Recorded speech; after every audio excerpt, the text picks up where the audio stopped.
Assalamualaikum warahmatullahi wabarakatuh. A'udzubillahi minasyaitonirrajim. Bismillahirrahmanirrahim. Rabbi shrah li shodri wa yassir li amri wahlul 'uqdatam min lisani yafqahu qawli. Amma ba'du ya teman-teman, sahabat-sahabat semuanya, bisa berjumpa kembali di acara atau dalam agenda Syiar Islam. Mudah-mudahan yang menyimak dan yang menyampaikan mudah-mudahan tetap menjadi amal jariyah, amal yang selalu kelimpahan rahmat, kelimpahan ampunan, kelimpahan pahala dari Allah Subhanahu wa taala. Hidup ini satu kali, satu kesempatan dan satu ruang, mudah-mudahan bisa bermanfaat ke orang lain. Sebaik-baiknya manusia pasti punya salah, sejelek-jeleknya manusia pasti punya kelebihan. Hargai dan hormati sesama untuk menggapai ridho Allah Subhanahu wa taala. Ketika kita sudah mendapatkan ridho dari Allah Subhanahu wa taala, insya Allah tidak ada lain, tidak ada bukan balasannya, yaitu surga dari Allah Subhanahu wa taala. Amin ya rabbal alamin. Nah, teman-teman, sahabat-sahabat, ini kami bahas adalah tentang penceraian, tentang cerai, tentang pisah, tentang gaduh dengan suami istri.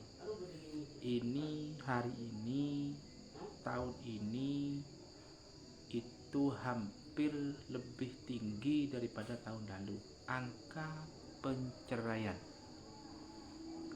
Kenapa kok begitu? Karena banyak laki-laki dan perempuan belum siap untuk menikah, belum siap melakukan tanggung jawab yang besar, akhirnya bisa melakukan pernikahan dini dan menimbulkan penceraian. Kenapa? Karena ketidaksiapan mental, emosional yang tidak kontrol, akhirnya terjadilah penceraian. Solusi-solusi, cara-cara yang baik sudah tidak bisa ditemukan lagi. Sama-sama mengaku benar dan sama-sama menganggap dirinya punya nilai lebih, padahal dirinya melakukan hal-hal yang fatal. Ada beberapa poin, sahabat, ada beberapa hal yang harus kita hati-hati supaya kita tidak bercerai kepada istri kita. Boleh diceraikan istri kita atau suami kita kalau memang hal-hal yang fatal. Satu ya. Yang pertama adalah betul-betul sudah melakukan selingkuh, melakukan khianat kepada janji suci kita, kepada transaksi pernikahan kita, itu sudah betul-betul khianat dan melakukan selingkuh. Selingkuh, sahabat, dengan menikah beda. Kalau laki-laki menikah lagi tanpa sepengetahuan istri, itu bukan namanya selingkuh, tapi itu halal, itu boleh. Kalau melakukan perkawinan lagi atau pernikahan lagi walaupun tanpa izin kepada istri, itu boleh dilakukan. Boleh, sangat boleh itu melakukan. Jadi seorang suami kepada si gadis melakukan pernikahan tanpa seizin istri yang pertama, itu boleh dilakukan dan itu halal, sahabat. Yang tidak boleh itu adalah selingkuh dan melakukan zina. Tidak melalui akad, tidak melalui perkawinan, tidak melalui pernikahan, tahu-tahu sudah melakukan selingkuh, berhubungan gelap, berhubungan intim dengan perempuan, gadis yang lain yang belum melakukan transaksi pernikahan ya, yang belum melakukan transaksi pernikahan atau akad dalam pernikahan, itu hukumnya haram, tidak boleh kita lakukan selingkuh, baik itu laki-laki maupun perempuan.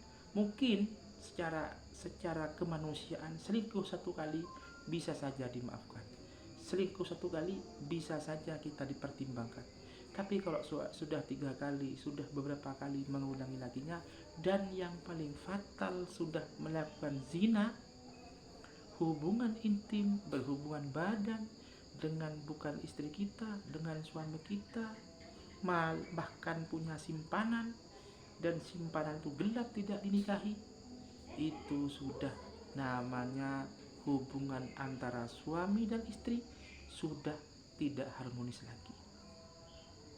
Sudah tidak harmonis lagi.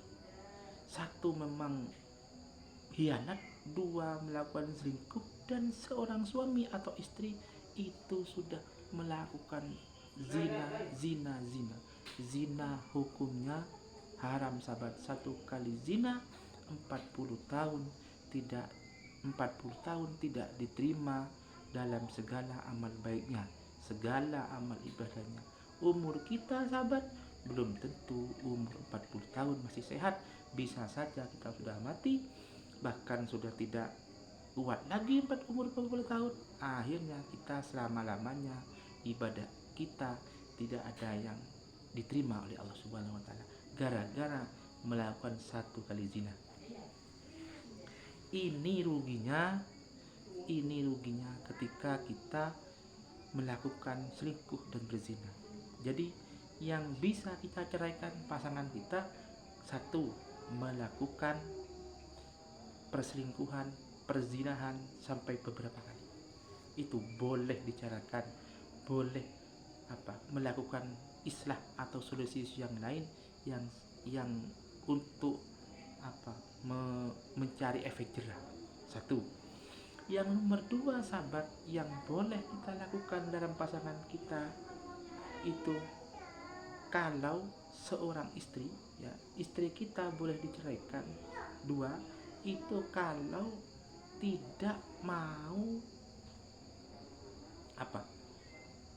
mau mengikuti perintah suami, tidak taat kepada suami, tidak mampu mengikuti arahan suami, tidak mampu mengikuti petunjuk suami, bahkan melawan, membentak, membangkang kepada suami.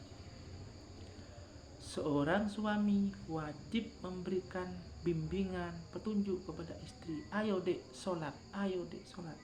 Karena kalau istri kita tidak sholat, yang dosa suaminya. Istri tidak sholat, yang dosa suami. Kecuali suaminya sudah memberitahu, kecuali suaminya sudah memberi petunjuk, memberikan pelajaran, memberikan bimbingan, itu baru suami tidak dosa. Kalau sudah melakukan bimbingan kepada istri, ayo dek sholat, ayo dek ngaji, ayo dek sholat, itu sudah memberikan bimbingan, tidak dosa seorang suami. Tapi kalau suaminya itu tidak memberikan pelajaran, istrinya dibiarkan opo cari, kalau mau sempat sholat, tidak sempat sholat, dan suaminya tidak memberitahu, maka dosanya istri itu juga suami kena dosanya juga. Itu kalau istri yang tidak sholat. Tapi kalau suami yang tidak sholat, suami tidak puasa, dan itu seorang istri itu tidak dosa. Jadi dosanya suami, walaupun istri tidak memberitahu, istri tidak dosa. Sholat iya, tidak sholat iya, terserah apa kata suami, istri tidak dosa. Tapi kalau istrinya yang tidak sholat, suami tidak memberitahu, suaminya ikut dosa. Inilah yang dinamakan ar-rijaluna qaumuna 'alan nisa. Ar-rijalu, seorang laki-laki itu adalah pemimpin bagi kaum perempuan. Seorang suami harus mampu memberikan pelajaran, pengarahan, petunjuk, bimbingan, ngaji bersama, supaya istri kita terarah kepada jalan surganya Allah Subhanahu wa taala, menuju langkah-langkah yang positif, menuju langkah-langkah yang sesuai dengan syariat agama. Itu, sahabat. Kalau nomor dua itu istri kita tidak taat, istri kita membangkang ketika disuruh sholat tidak mau, disuruh gini tidak mau, itu boleh untuk dipertimbangkan untuk diceraikan. Ya, itu yang nomor dua. Nomor tiga, nusus, sahabat. Ya, nomor tiga yang boleh pasangan kita diceraikan, nusus. Nusus itu seorang istri yang keluar rumah tanpa izin suami. Itu dilakukan bukan hanya satu kali, dilakukan 2 kali, 3 kali. Ketika diberitahu membangkang, tak pernah mendengarkan, tak pernah ngikuti arahan-arahan suami. Itu namanya istri tidak patuh kepada suami, sekaligus itu menyakiti suami. Tapi ketika butuh uang, kadang mintanya ke suami. Ketika kita butuh perlindungan, minta ke suami. Tapi ketika izin keluar tidak diindahkan, terus ketika mau kemana tak pernah izin suami, itu kan seenaknya dewi. Padahal ketika istri melakukan dosa, suaminya kena. Ya, kalau suami melakukan dosa, istri tidak punya tanggungan apa-apa. Karena namanya pemimpin dalam rumah tangga itu seorang suami, bukan seorang istri. Makanya menjadi istri itu jangan sok pinter, jangan sok jago, sok kaya, sok itu dosa, sahabat. Biasanya ada seorang istri yang biasanya memang karena dari kalangan keluarga kaya, suaminya itu keluarga miskin, mentang-mentang seorang suami itu mentang-mentang ini, mentang-mentang itu, dosa, sahabat. Sedangkan suami tak memberitahu suaminya ikut dosa. Ya, jadi jangan kekayaan atau jabatan yang punya tinggi jangan jadi di atas. Yang di atas itu tetap jadi syariat.